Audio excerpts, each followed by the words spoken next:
Moonshadow, Rise of the Ninja by Simon Higgins. Chapter 1, Nemesis Unknown. For glory or destruction? His master's saying tore through his mind again. Would a blade tear his flesh just as deeply before the night was over? The sun would rise no matter what, but would Nanashi live to see it? He opened and closed his fists as the grim voice of fear began whispering. It will be destruction, not glory, he nagged. Tonight you will die. Taking a deep breath, he drove off the menacing thoughts and opened his eyes. How long had he been standing here in shadow, wrestling with this final wave of panic? Nanashi drew in the air as he studied the dark corridor ahead. By its cool scent, dawn was about 2 hours away. The moon had finally set.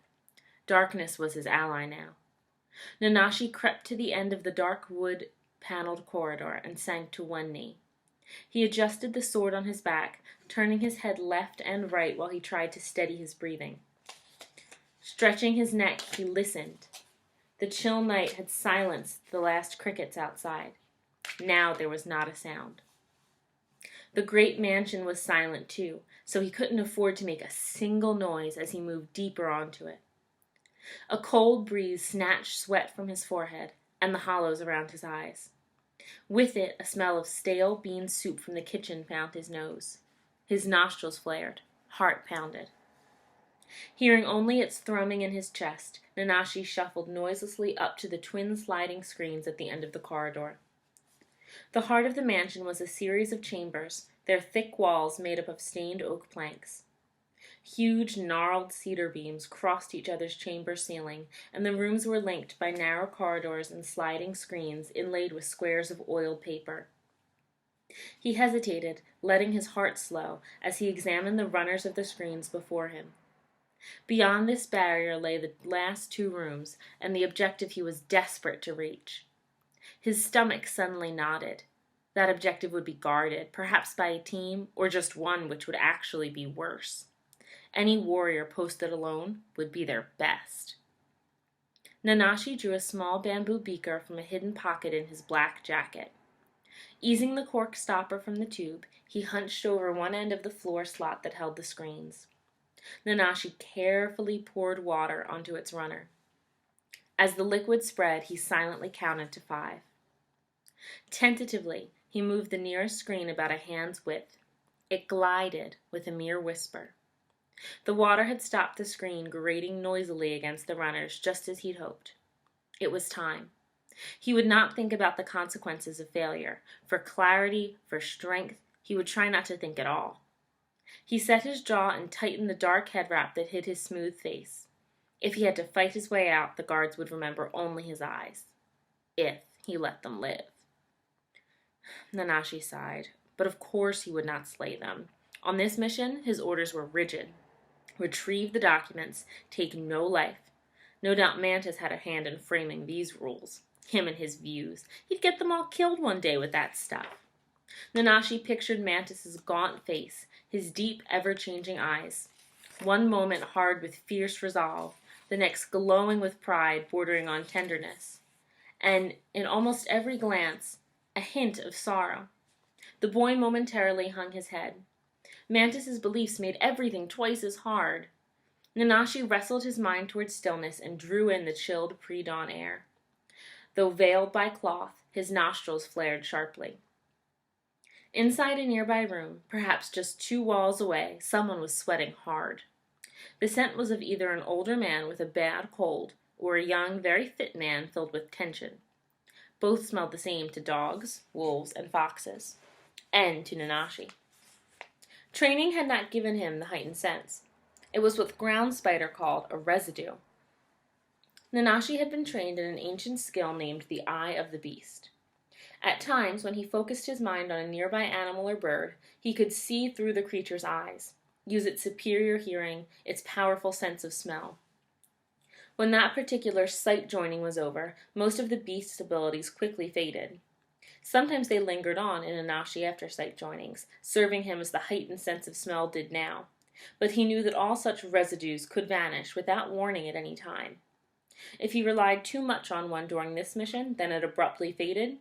He stopped himself before that idea made his stomach twist into a new knot. He gently opened both sliding doors. With the night sight his special diet had given him, Nanashi scanned the unfurnished room ahead. It was rectangular, a high, beamed ceiling, plain side walls of dark-stained woods, tatami floor, all reed matting. A single paper-covered sliding screen door broke the far wall. Still no sign of guards, but the scent of sweat was stronger now. It came from beyond that single door. Nanashi carefully lifted one foot and made as if to enter the room. A detail just a few paces away caught his eye. He froze, stifling a gasp. Nanashi studied the floor of the room ahead. Strange little shadows. His heartbeat grew loud again. That was close. Watch it, he ordered himself. There's no margin for error here. You almost walked into a trap. The floor was covered with neat, even rows of iron tetsubishi. Sharp, triple-spiked footjacks, caltrops whose tips were probably flecked with poison. They were painted a straw color to make them blend in with the tatami. Nanashi slid the soft backpack from under the sword on his back and eased a bolt of rough black cloth from it. Lining up the long axis of the roll carefully with the distant screen door, he leaned into the room and flicked his wrists. The bolt quickly unwound in a straight line from the center of the tatami. Thinning as it turned, the spool crossed the floor with a faint hiss. Nanashi watched it, breathed hard. It ran out roughly 3 long strides short of the door. A complex potion smell, with hints of both persimmon and seaweed, escaped from the cloth. Though pungent, Nanashi was glad of its presence. Any spike penetrating the cloth shield would be coated with the dried potion, as an antidote for the tetsubishi poison. Most Shadow clans soak their tetsubishi in a formula that paralyzed, in order to capture a victim alive. It was no act of mercy. Only the living could be interrogated and forced to give up their secrets. Forced, it was said, with potions that unhinged the mind, and methods more dreadful still, which every spy deeply feared. Torture, by blade or fire. Nanashi had made it this far at least. This was the final door if Old Badger's archives were accurate and unspoiled. One could never be sure. The librarian's pet monkey had been known to deface his maps and charts in a variety of unseemly ways, and Badger, though he could speak and read in most known languages, was often unwilling to interpret his own charts for others. "You work it out, boy," he told Nanashi 100 times, "or your lazy brain will dry out like kelp flung on the rocks." Nanashi shook his head. "Thanks, Badger." Well, last room or not, he couldn't quite leap that far, from cloth to doorframe. Not at that angle, anyway. Moving on all fours, Nanashi padded slowly along the strip of cloth, spreading his weight evenly, testing each spot first with light, probing cat steps. As he put more weight on the thick, dense weave of the fabric, it caught and held the points of the surrounding tetsubishi. He paused, staring down nervously at this black highway. What if just one drug-coated tip burst through the cloth without being properly neutralized? Nanashi closed his eyes for only an instant, then forced himself forward. He reached the edge of the cloth and smoothly drew his sword from its scabbard on its back. Balanced on the edge of the tough weave, Nanashi stretched forward. Using the flat of his sword, he gently swept left, then right. With a soft tinkling, tetsubishi were flicked aside. He stood slowly, then took a wary step onto the new strip of floor he had cleared, sword held out before him, its tip hovering at throat height. Nanashi squinted at the path ahead, took 3 quick steps, then launched himself at the door. He cleared the last tetsubishi, landing without a sound in a crouch before the paper-covered screen. Nanashi glanced around, sheathed his sword, and once again carefully poured water into the floor slot to silence the screen runners. Then he rose to his feet, counting slowly as he redrew his blade. With its tip, he gently slid the door open. His nostrils flared again, the final chamber. So much would turn on what happened next. His heart beat out the rhythm of the words that had haunted him since sunset. For glory or destruction. Now he would learn which would rule his fate. This room, also a rectangle, was not completely empty like the last. plain, dark wood walls, high ceilings with natural beams as before, but this final chamber also held a single piece of furniture. A squat Chinese-style writing desk stood at the far end under a shuttered, bolted window. A desk of stained cedar, a pressed gold hexagram on one side. Just as the plans had promised, the documents must be here. Nanashi's mouth went dry. As always, he studied as much of the room as he could see before entering. No sign of traps.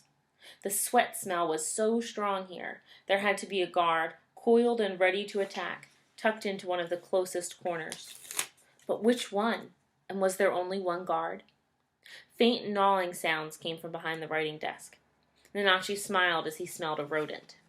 His enhanced sense of smell, the residue of that last sight joining he had experienced, was still working. How helpful!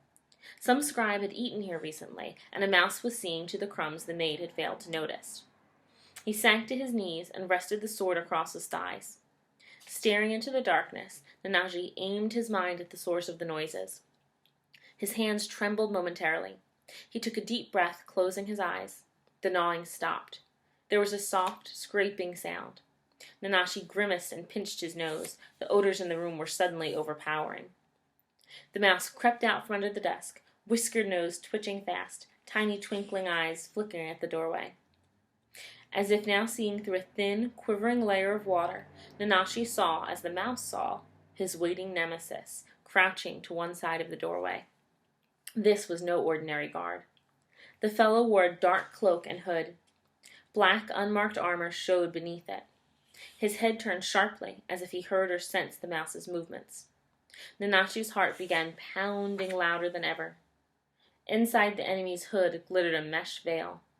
A straight sword hung on his back, assassin style, but he also carried a hardwood bow staff. He was a big man, too. Nanashi reclaimed his sight from the rodent, forcing his own eyes to open. The usual fleeting moment of confusion jarred him, then he focused on the writing desk ahead. Just as his sharpened vision located the mouse, it looked up, then twisted and fled under the desk. An instant later, he saw a blur of movement through the doorway, heard the swish of a whirling bow. With blinding speed, the strange guard sprung into view. He bounded forward, filling the doorway, swinging one end of the staff at Nanashi's head. Nanashi barely dodged the blow. A wave of displaced air struck his eyes, and he flinched as the staff hit the sliding door beside him with a loud thwack, slapping the wooden edging, tearing through the paper squares. Before Nanashi could respond, the attacker pulled his weapon clear and then deftly drove it into a fearsome humming spin. The bow's tip became a blur, closing with Nanashi's temple. Nanashi ducked under the whistling tip of the hardwood staff, then tumbled forward into a tight roll, brushing past the guard's leg and into the last room. Staying low, he turned and swung a cut at the guard's legs, but the bow ceased turning and dropped hard and fast to block the blade, which bit deeply into its wood. Wrenching his sword free, Nanashi rose, skipping backward to the writing desk, eyes wide at his enemy. This man was both skilled and ferocious. That bow gave him too much added reach. It had to be neutralized. But how? The attacker heaved a breath, then dashed across the room, spinning his staff again, moving quickly for one so large. Nanashi shuddered and braced for impact. His opponent bore down on him. The hardwood staff sang through the air, closing horizontally with Nanashi's neck. His heart was thundering now like a drum. He parried upward with the flat of his sword, darted in closer, and aimed a powerful angular cut at the staff itself. There was a dense splitting tearing sound, then the bow clunked to the floor as two midget staffs. The large guard spun away in a circle as he drew the sword from his back with startling fluidity. Raising it in a two-handed grip, he started closing the distance between himself and his target at alarming speed, sword whistling as it arced in the air above him, tip poised to fly like lightning at Nanashi's forehead. The smell of his own frightened sweat filled Nanashi's nostrils as he prepared for the response he knew best of all. A crafty set of moves practiced 1,000 times until they became a part of him. Now his best hope for survival. Turning one shoulder to the oncoming threat, Nanashi took up a low stance and faced an empty spot off to his opponent's side, daring the foe to take advantage of his awkward position. Only his eyes remained on course, locked straight ahead, judging the scant moments left before the attacker was close enough to strike. Suddenly he was. With desperate control, Nanashi rose fast, turning to face his opponent head-on and pouncing forward. The sudden turn and change in both height and distance all combined to ruin the guard's timing. Before the man could slice downward, Nanashi's sword glided up into a fast, hard cut aimed at his raised forearms. The blade bit home, folded steel grinding against concealed gauntlets. Focusing his balance and his energy, Nanashi pushed with a muted grunt, forcing his opponent to take one step back. One step would be enough, if he could make it count. He gulped in air, terrified of making the smallest error. Keeping pressure on the enemy's gauntlets until the last second, Nanashi whipped his blade back, then drove a powerful vertical cut down at the man's cloaked shoulder. A riskier target than his head, but the orders were to take no life. The guard hoisted his sword into a strong block, but there was a shade too slow to meet the oncoming slice. There was a muffled clang, a sound of tearing cloth. Nanashi's blade glanced off the man's shoulder. The sword sliced open the guard's cloak, revealing the armor underneath, before flailing off to one side. Seizing his scant chance, the guard turned his own sword and lunged, blade leading the stretch of his long arms. Suddenly, the cold flat of its steel pressed at Nanashi's sweaty neck. He froze, lowering his sword. The guard had